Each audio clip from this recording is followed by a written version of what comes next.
Subscribe करें और देखें दिल दहला देने वाली हॉरर स्टोरीज। बिना घबराए बेल आइकॉन प्रेस करें और कहानियों का आनंद लें। यक्षिणी साधना भाग 2। सुरेश के सामने एक स्त्री खड़ी हुई थी। सुरेश ने उस जैसी खूबसूरत औरत आज तक नहीं देखी और ना ही किसी और ने ऐसी औरत देखी होगी। उस औरत ने हरी रंग की साड़ी पहन रखी थी। उसके गले सोने का हार जिसमें 5 मोती लगे हुए थे, उसके हाथों और पैरों में सोने के गहने, उसके कानों में सोने की बालियां, उसकी कमर पर कमरबंद, उसके शरीर के हर अंग में सोने के गहने पहने हुए थे और उसके सर पर एक बड़ा सा ताज जिसमें एक नीले रंग का हीरा लगा हुआ था। उसकी खूबसूरती सिर्फ स्वर्ण के गहनों ने ही नहीं बल्कि उसकी शरीर की बनावट ने प्रकाशित कर रही थी।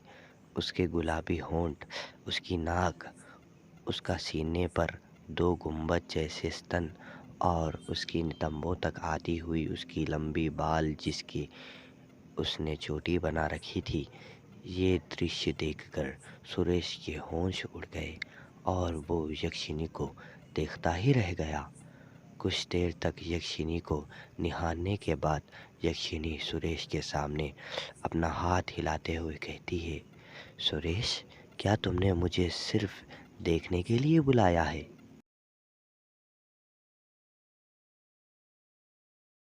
ये सुनकर सुरेश होश में आ जाता है और कहने लगता है, यक्षिनी, यक्षिनी, मैंने यक्षिनी को प्रसन्न कर दिया।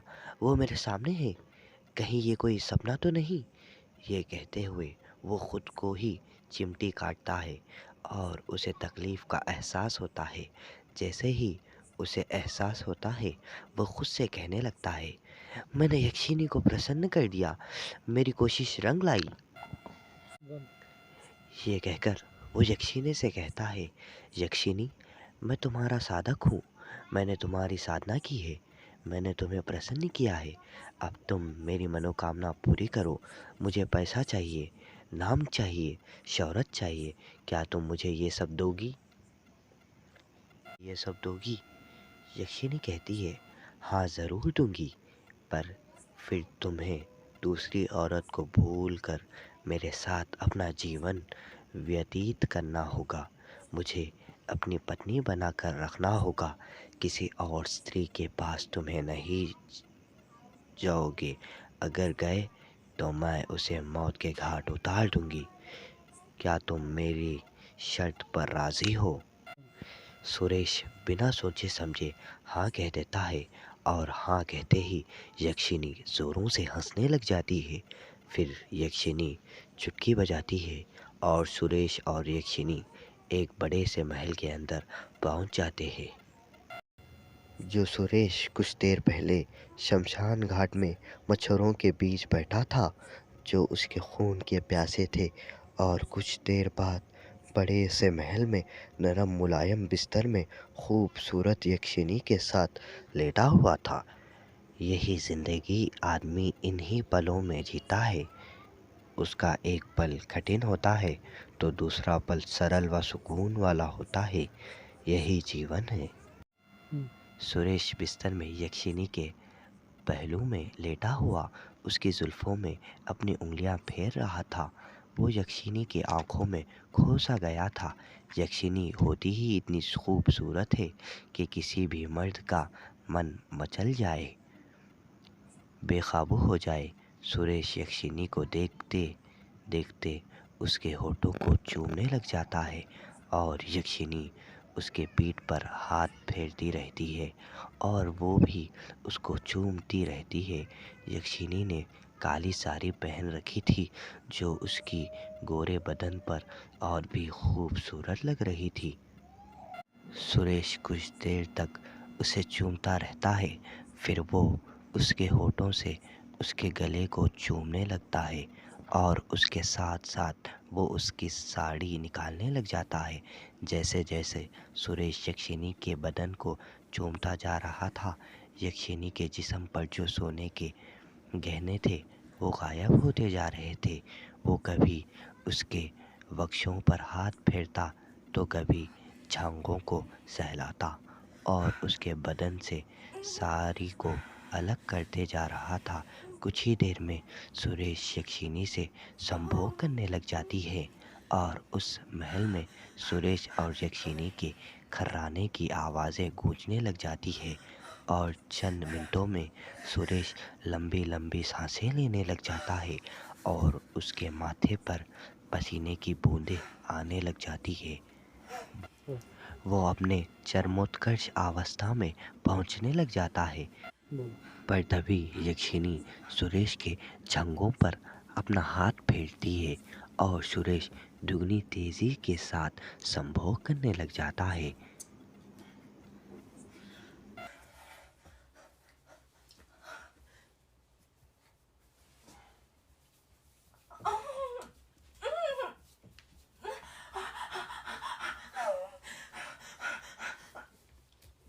सुरेश रात भर यक्षिनी से संभोग करता रहा और रात भी कटने का नाम नहीं लेती। ऐसा लग रहा था कि आज की रात सुबह नहीं करना चाहती। बादलों में छुपा हुआ चांद इस रात से आंख मिचौने खेल रहा था।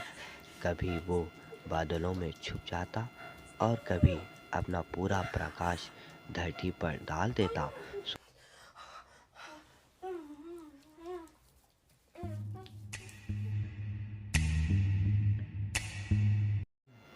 सुबह हो चुकी थी और सुरेश यक्षिनी की बाहों में सोया हुआ था। दोनों ही नग्न अवस्था में बिस्तर में लिपटे हुए थे।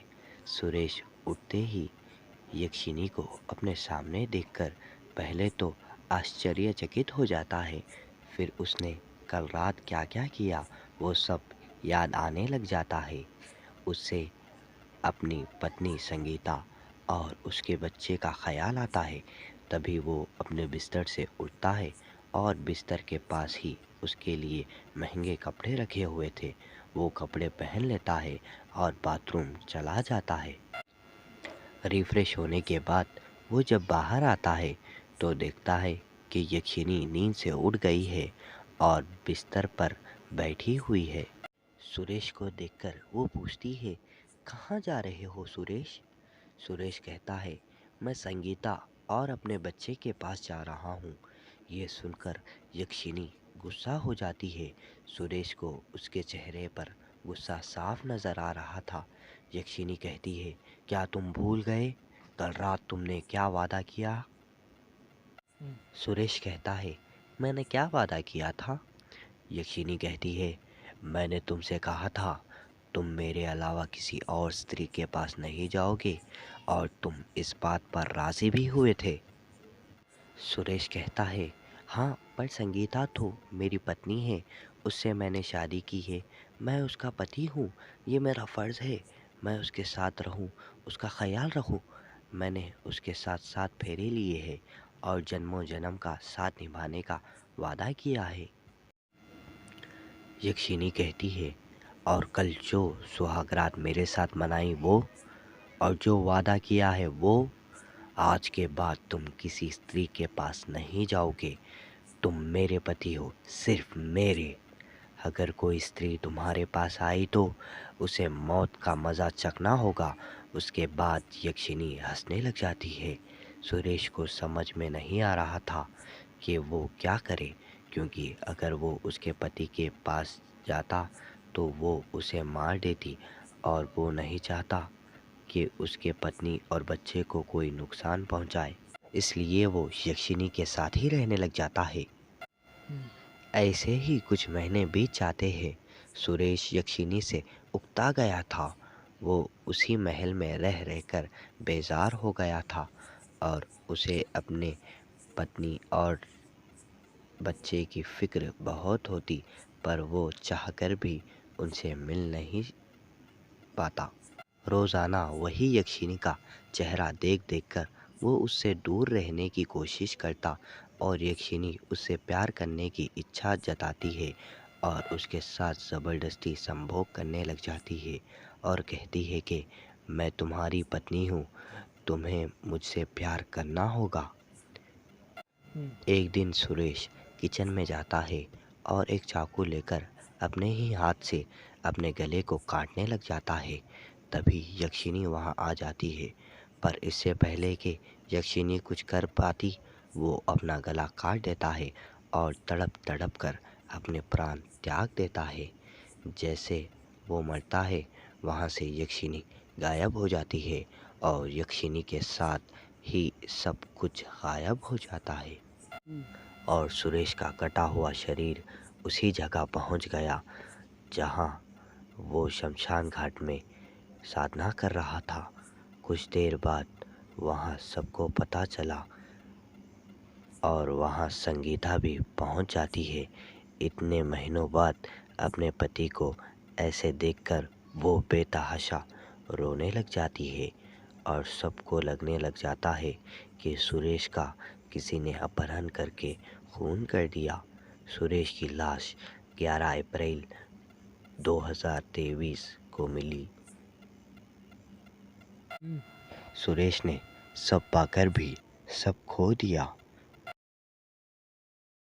लालच बुरी बला है और हम अपने जीवन में जल्दी और शॉर्टकट के ज़रिए से पैसे कमाने की चक्कर में ऐसे रास्ते चुन लेते हैं जिसका अंजाम हम सोचते नहीं, पर जब अंजाम पर पहुंचते हैं तो वो सब कुछ ख़त्म हो चुका होता है।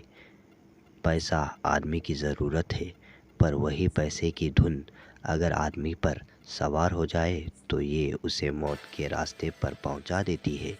यही सत्य है दोस्तों। कहानी अच्छी लगी हो तो सब्सक्राइब करें और अपने मित्रों के साथ ज़रूर शेयर करें।